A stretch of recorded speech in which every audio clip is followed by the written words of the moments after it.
Do we have people phoning in or? Yeah. No. We have some people here. Start? Okay, we're going to open the meeting of the Upper Chichester Board of Health. With pledge of allegiance. I pledge allegiance To the flag of the United States of America, And to the republic, which it stands, one nation, under God, indivisible, individual, and justice for all. justice for all. Okay. have a roll call, please. Sure, since we're doing this digitally, if everybody could just go around and state your name, please. Start with Hal. Carl Letson. Marge Omler. George Needles. Our Michelle digital Fennell. participant. Who is online? Wayne Michelle? Martin, Oops. Stephen Wayne. good evening. Oh, hi. Byron Bratcher. Good evening. Good. Anyone else? Did you get me? It's Michelle. Michelle, is there somewhere? Yes. Michelle? Yes. Yeah. Okay, I'm going to have to turn my hearing aid down now.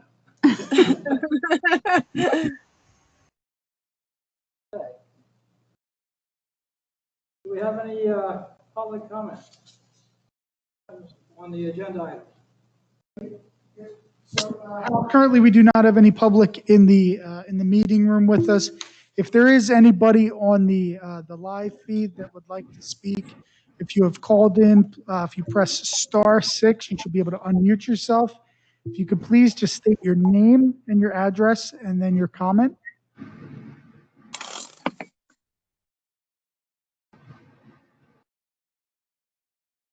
Hearing no comments. We'll move to the approval of the March 4 minutes. A motion to approve. Motion to approve? March made a motion. Who made the second? Second. Second. Okay, all in favor? Aye. Yeah. Opposed? Motion carried. We approve the May 14th minutes. Motion, please. Motion to approve? March made the motion. Second. Michelle. And Michelle made the second. All in favor, please say aye. Aye. Aye. Aye. Opposed? Motion carried. Let's have the health inspector report. Michelle? Yes. So as of today, 39 total inspections. Again, not including the ones that are closed down. So a few opened up, but what's closed, of course, are the schools, a church, the ball fields, and concession stands and the ball fields. So 39 total. In August, I have about 6 to do in the month of August. Nothing else as far as my reports, but a couple of different complaints that I've been to, but nothing really that egregious. But get many calls about wearing masks and things like that. I think people are getting used to it now. But just know sometimes there are complaints on mostly Facebook. But they have to be warranted. They have to be called into the township. So other than that, that's it. Michelle, what is the current capacity in the restaurant or in-house? And I'd say less than half, if not 25 to 30%, but I don't go to all of them, of course, but ones I've been into, I usually go early or I go late. And honestly, either time that I go, not many at all. And I would not say they were over 25 if I had to, really test to that. that's good information, but what I asked was, what is the limit of capacity? Is there a percentage limit now on restaurants, or can they serve anybody who walks in? Or is it 50%, 25%? What's the limit? I believe PA's less than 50. Below 50? That's what I thought. I just wanted to know. Mhm, Thank you. mhm. Yep, Do you have anything else? that's all I had. Okay, George? Yeah, well, we'll touch mostly on COVID-19 items during the COVID-19 discussion, but from a township perspective, we have not received as many complaints as we do on a typical year for health items. Michelle's been doing a really good job keeping on top of that, keeping the township abreast of what's coming in, calls are coming into her. Um, Inspections are going well, as Michelle said. The fee collection has been pretty good for the annual fees. We are still seeing uh, some restaurants that are getting ready to open up. The Hibachi restaurant has applied for their permits and they're going through the process. They're getting ready for their CO. So we are seeing some things still come to fruition. We streamlined, the Board of Commissioners streamlined the process for outdoor dining applications. To set up, to be an outdoor cafe, we require uh, permanent barriers, things like that. However, we had some leeway in our regulations that we developed last year for food trucks and for temporary outdoor dining. So the board modified that to make it a little bit easier for these restaurants to provide outdoor dining at this time. And we did that with the intent that, obviously we'd like to kind of keep that indoor population of these restaurants down if possible. So the board worked really hard on that. I think they did a great job with that. And if you go around, you see a lot of the restaurants have the outdoor dining set up right now and have that capacity. Outside of health, yeah, that's pretty much all we have right now.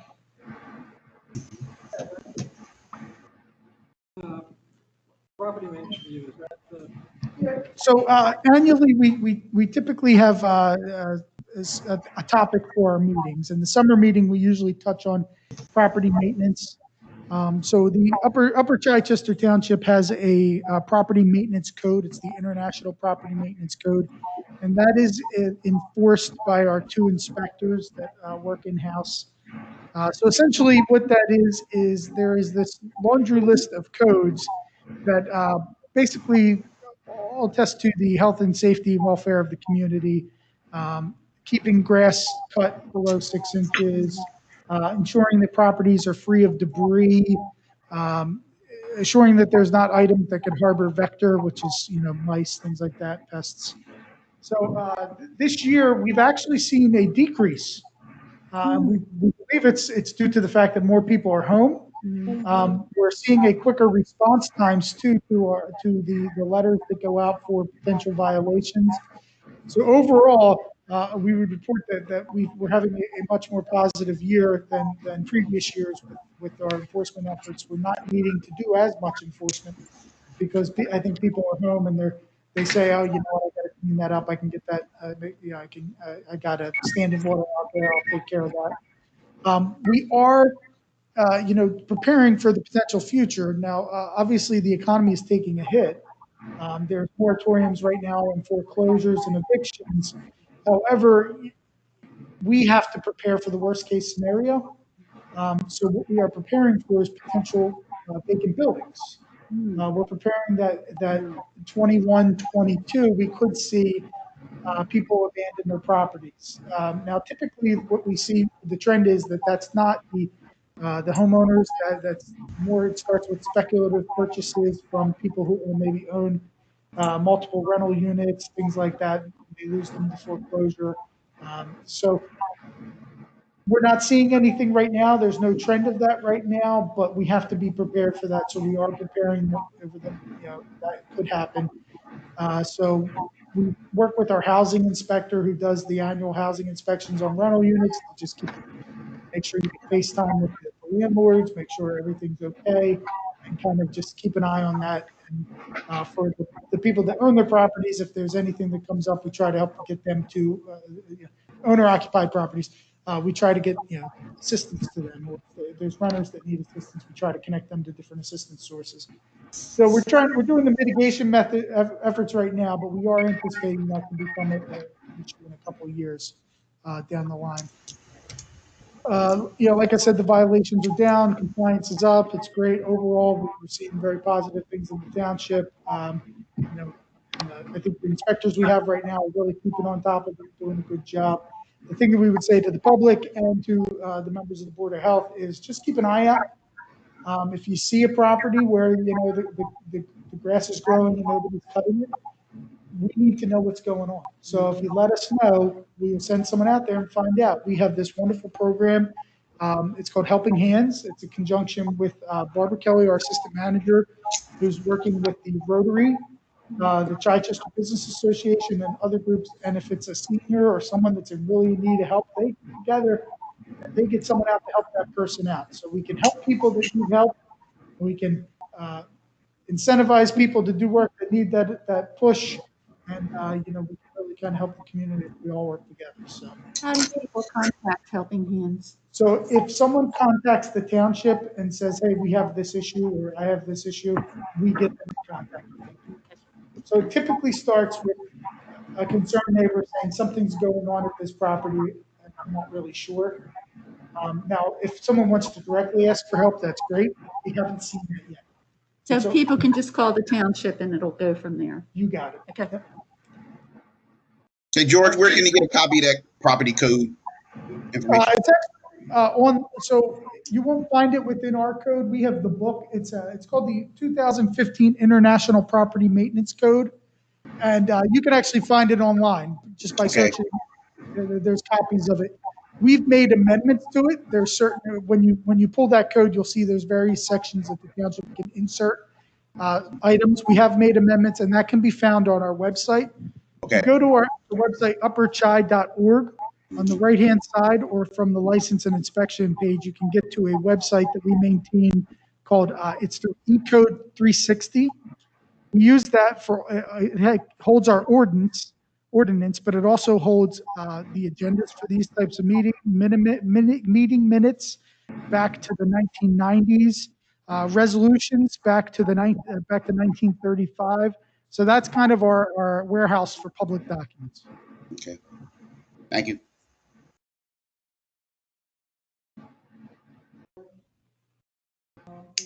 The next item on the agenda is a COVID-19 discussion. You want to read that off?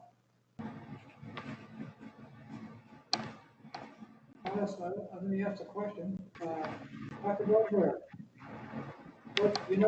what's happening in the township, or is your information pretty much more general than that? I don't have anything really specific into the township. I'm not sure what sources there are for that. It would be more Delaware County. Wasn't there just a big rise in cases in Delaware County? Yes, I mean, I think Delaware County is actually leading this in rise of COVID. Yeah. Do we know of those cases in Delaware County, how many are from Upper Chi? I do not know. I mean, I'm not seeing a lot of it in the office compared to what we were a few months ago. I watched the figures from Mainline Health, and there's a little bit of uptick, which includes Riddle, Paoli, Lankenau. So, there's a little bit of an uptick in the area. The current statistics on the county's website are that there are 194 cases, confirmed cases, have been confirmed in Upper Chichester. Now that's from the beginning, so there's not 194. 1,263 negative tests and 10 total deaths. Yeah, I read that too.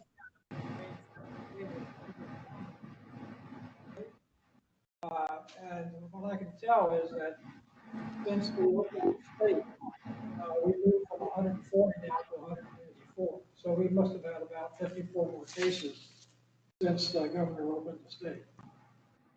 Has there been any testing or any planned testing in the township? There is not at this point, and there is not currently. That is coming through the Chester County Health Department.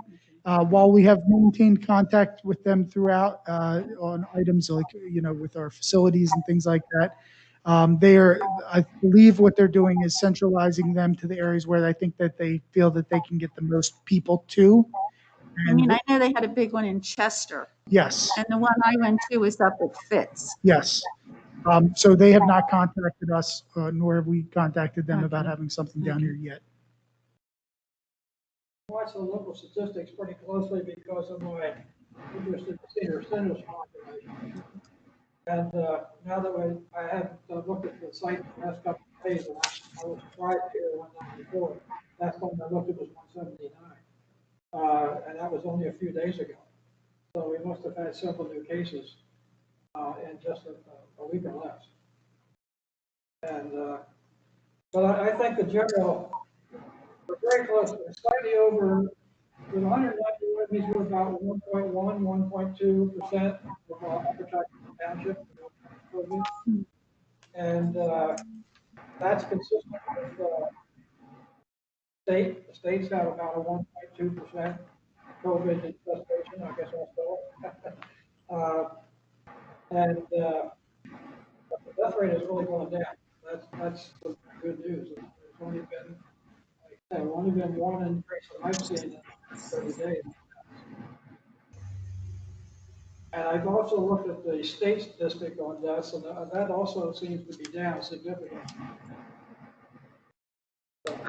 That it's a lot of the increase is in a younger population group, and that combined with improving knowledge in treatment, so both of those factors are probably helping as far as that's concerned.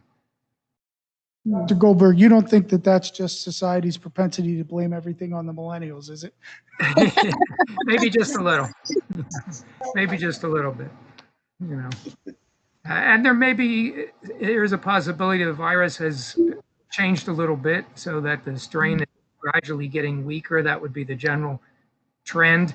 If a virus is getting more deadly, then it's essentially finishing itself off because the people are dying, so it's going to die off quicker, as it were. So there actually is a tendency for if there's any mutations, to get mild, which may be happening. It's probably unknown, but that's a thought. I gather that nobody is sure whether this is a recurring disease like the flu. Yeah, I don't think they know enough at this point. People are saying both, it may happen every year, or other people it may just continue until there's a herd immunity and/or a vaccine. But unknown whether it would disappear and then return a year or several years is still a guess. And if you talk to 10 infectious disease experts, you'll get 3 that say one thing, 3 that say another, and 4 that have a totally different idea. So I heard Dr. Fauci say today that the concern now is that they think it has mutated and some of the molecules are so big that it may now be in the air and can go further than the 6 feet. And that they're talking about the schools, if they're going to open them, they have to have better ventilation. And they're talking about different kinds of filters that they should get. yeah, it's still all an unknown. I mean, they've gone from a few feet to entire rooms to 6 feet to 10 feet. It's still really unknown. Ventilation and closed rooms do play a role. In our office, we've actually installed a UV NASA-derived technology system in the HVAC that is constantly filtering the air with ultraviolet light for viruses and bacteria. Supposedly will kill off up to 99% of viruses and or bacteria on surfaces as well as air. Unknown if that will solve the problem or how much of it, but it has to help somewhat. As far as the distance, it's still uncertain, but 6 feet at least is a good guess. I think it's really important that they really study that and find out, especially with kids going back to school. Although kids, they're not immune and they do get it and they do bring it home. So I wish they would work on that. I saw a TV show where they did an experiment with petri dishes, using masks at masks at different distances and no masks at Yeah, different distances. yeah. And when you came down to a cough or a sneeze, you could get substantial transmission out well beyond 6 feet. That was very dramatic. I saw that as well. So, Yeah, microscopically, the distance is amazing how far a sneeze or a cough will go. So, Yeah. the only other question, I guess, is the same answer that we always hear is that apparently there were more than 3 or 4 tests that were in the final full stage for approval for a vaccine and of various kinds, some with a single dose and some with 2 doses. That they expect to come out somewhere towards November or December. Is that what you understand? yes, that's what I'm hearing. There's a few possibilities, but one is now going into another trial with about 30,000 people and has been shown to produce antibodies. Of course, it's early to know, does that correlate to preventing the disease? How long do those antibodies last and so forth? But using from other viruses and other vaccines, it's likely it will work and likely will last for some time, but it's all still unknown. And of course, any side effects unknown. It's just too early to know all that. But I think there will be some vaccine before the end of the year. I understand that the parents of all the school kids got letters about what they're planning on doing. Is that true? I mean, I don't have any kids in school, so I didn't get a letter. The answer to that is yes. I'm not sure. I don't have the detailed information they got, but as far as I know, I'm pretty certain that the children have an option of attending class or doing online. I was just wondering if it may not be feasible because although there's supposed to have been a lot of testing done, getting the returns is really not great, the results. And if it was even possible to test children before they go to school. Well, but even if you test children before they go to school, They can be positive the next day. I understand that, but I heard that some school districts, probably some that have a lot of money, are testing kids and then every other week or something, they're retesting them. Now that's a lot of money. I mean, that's a lot of kids and a lot of money, but if you don't know who has it, you can't do tracing and isolate people. Yeah, I've heard some people suggesting testing every 2 days. Jeez, that's I know. expensive. It gets really expensive, I'm sure, but Yeah, most of what we're hearing from the school sides is that they'll be pre-screening each day. So the parents are supposed temperatures. to take the children's temperature, and they have a series of kind of questions that they need to respond to, and as long as they can pass that test, they're kind of quantified to be able to go to school. Have you heard anything from the teachers, how they're feeling? Have not. We get what information we get from the school district is kind of typically put out like as the same that you would as like press releases and things Right. like that.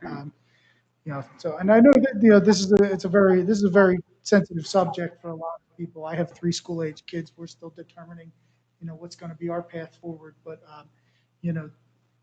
there's obviously lots of concerns with this and concerns with being able to distance and buildings and things like that.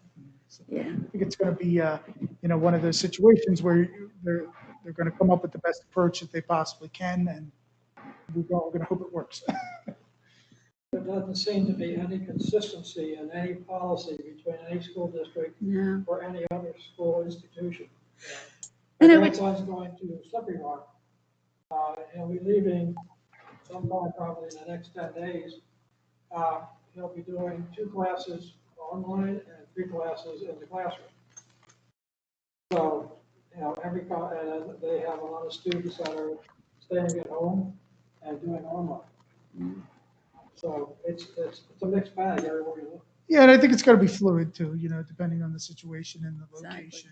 It would be nice if there could be a uniform policy, but school districts are also different in a lot of ways that some just couldn't follow it. So you're setting yourself up for failure, but I just, it's scary. I would be concerned if I had school age I think kids. many are still waiting. They haven't even made a decision yet. They're trying to make their decision very close to the start of school to give the most accurate decision.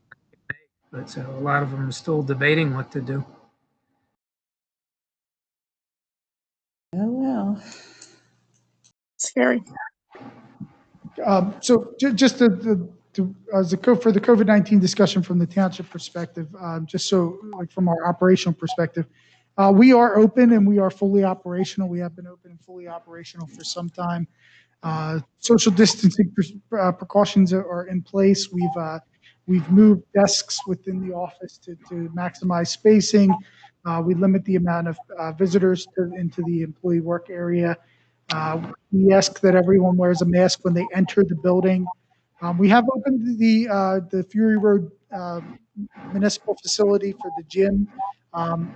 We received direct communication from Chester County Health Department on what we can do there.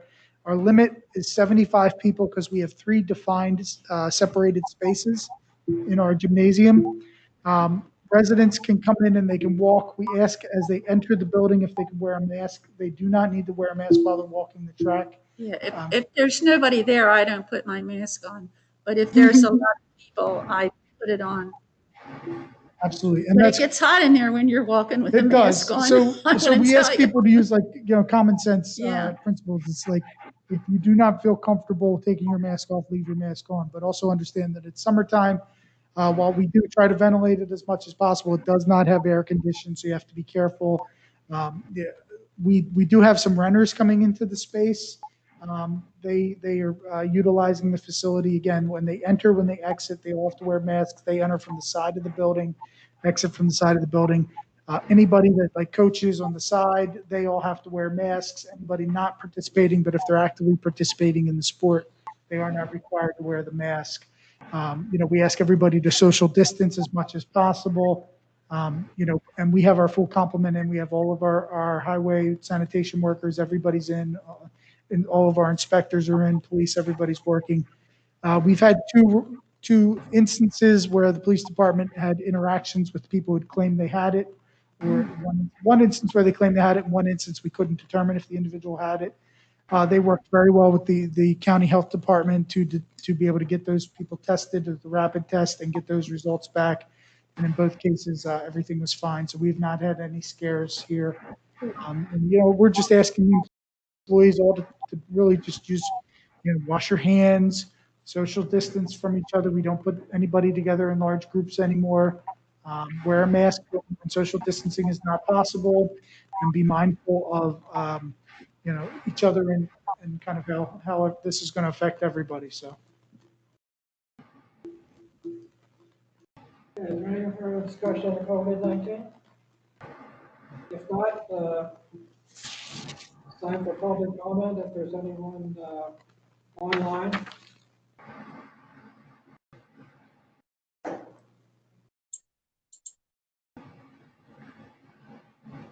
So it'd be the same procedure as earlier. If you were on the call and you'd like to speak, please press *6. That will unmute your line and you can make your comment. And we'll go from there.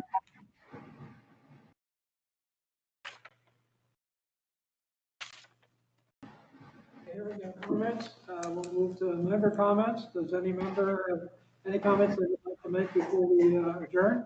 I was just wondering if anyone was severely affected with flooding. Did we have any people that were displaced? I know Bethel Road flooded at Mill and then at Larkin, but I didn't know if anybody's houses were flooded or anything. So we did have some impact throughout the township, but however, we did not have any requests for sheltering at this point. There was a road collapse, correct? There's an issue over on Bethel Road, Bethel Avenue, I believe that is over there, between Cherry Tree and 452 in that area. Other than that, we've had, some of the stormwater infrastructure was damaged in the storm. Some of the places that typically flooded quick and early. I laughed when I came here because I went by the sign that said, "This road may flood." No kidding. Yes, PennDOT, if we can change that to "this road will flood." Right, exactly. Bethel Larkin flooded.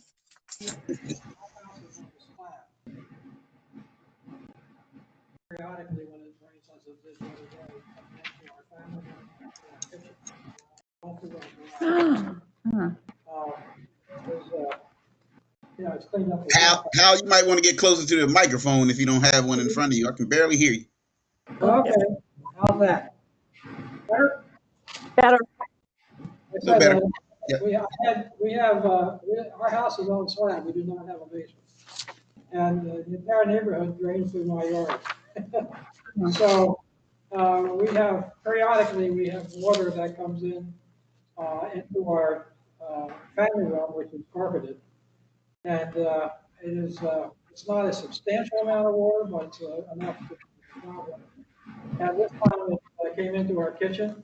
We have a tile floor there, so that was no real issue other than just to clean it up. And we have a cement floor on the garage, of course, so water was flowing through there like it was a stream. Wow. But that's all done, and the carpet is hopefully going to dry in a few days. Good. Are there any other comments? I'm good. Okay. Hearing none, then a motion to adjourn. Motion to adjourn? Marge made the motion. Michelle, you seconded it? Yes. All in favor, say aye. Aye. Bye. We are adjourned. Thank you all. Thank you. All right. Have a good one.